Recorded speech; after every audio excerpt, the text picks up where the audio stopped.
कोलकाता और उसके आसपास के इलाकों में जितने भी बड़े बड़े कंस्ट्रक्शन के काम चल रहे थे वे अब पूरी तरह से ठप हो गए हैं। सरकार के एक फैसले ने हजारों राजमिस्त्रियों और मजदूरों के सामने रोजी रोटी का संकट खड़ा कर दिया है। ईएन बाईपास से लेकर मुकुंदपुर और गरियाहाट तक जहां दिन रात इमारतों के बनने की आवाजें गूंजती थी, वहां आज सन्नाटा पसरा हुआ है।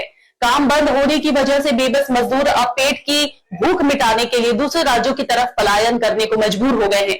बिल्डरों और निर्माण कंपनियों की चिंता बढ़ गई है, क्योंकि अगर ये हुनरमंद मजदूर एक बार चले गए तो इन्हें वापस लाना बहुत मुश्किल हो जाएगा।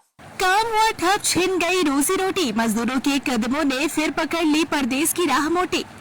पश्चिम बंगाल सरकार के एक कड़े फैसले के बाद कोलकाता, न्यू टाउन, विधाननगर, हावड़ा और आसपास के कई इलाकों में गगनचुंबी इमारतों और कमर्शियल बिल्डिंग्स का काम पूरी तरह से रोक दिया गया है। हाल ही में तारातला में एक निर्माणाधीन गोदाम गिरने से 16 मजदूरों की दर्दनाक मौत हो गई थी, जिसके बाद सरकार ने एक्शन लेते हुए 31 जुलाई तक सभी G+5 या उससे ऊंची इमारतों के काम पर रोक लगा दी है।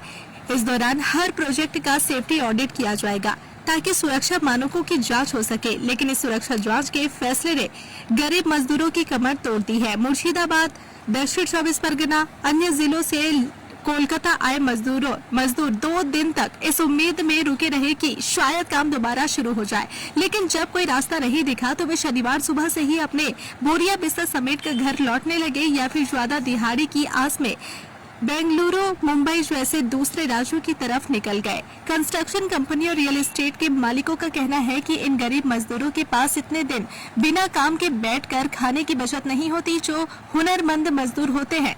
जैसे कोई रड बांधने में एक्सपर्ट है तो कोई प्लास्टर करने में। उनकी पूरे देश में बहुत मांग होती है। अगर उन्हें दूसरे राज्यों में काम मिल गया तो कोलकाता में काम दोबारा शुरू होने पर भी उन्हें वापस बुलाना नामुमकिन जैसा हो जाएगा। नगर निगम के अधिकारियों का कहना है कि जिन प्रोजेक्ट्स में नियमों का पालन ठीक से हुआ है और जिनका ऑडिट 31 जुलाई से पहले पूरा हो जाएगा, उन्हें जल्दी काम शुरू करने की इजाजत मिल सकती है। लेकिन फिलहाल जमीनी हकीकत यही है कि बड़ी बड़ी साइटों पर ताले लटके हुए हैं और वहां सिर्फ सिक्योरिटी गार्ड पहरा दे रहे हैं। पेट की भूख और भविष्य की चिंता में डूबे ये मजदूर अब भारी मन से परदेश की ओर कदम बढ़ा रहे हैं, जिससे आने वाले समय में बंगाल के रियल एस्टेट कारोबार को बड़ा झटका लगना लगभग तय माना जा रहा है। अगर आप अपने बिजनेस, शॉप, कंपनी या सर्विस को ज्यादा कस्टमर तक पहुंचाना चाहते हैं एडवर्टीजमेंट के जरिए, तो आप न्यूज टैग इंडिया और हालाते बंगाल से कांटेक्ट करें। फोन नंबर 9831060581 या फिर 8240148182 पर कॉल करें।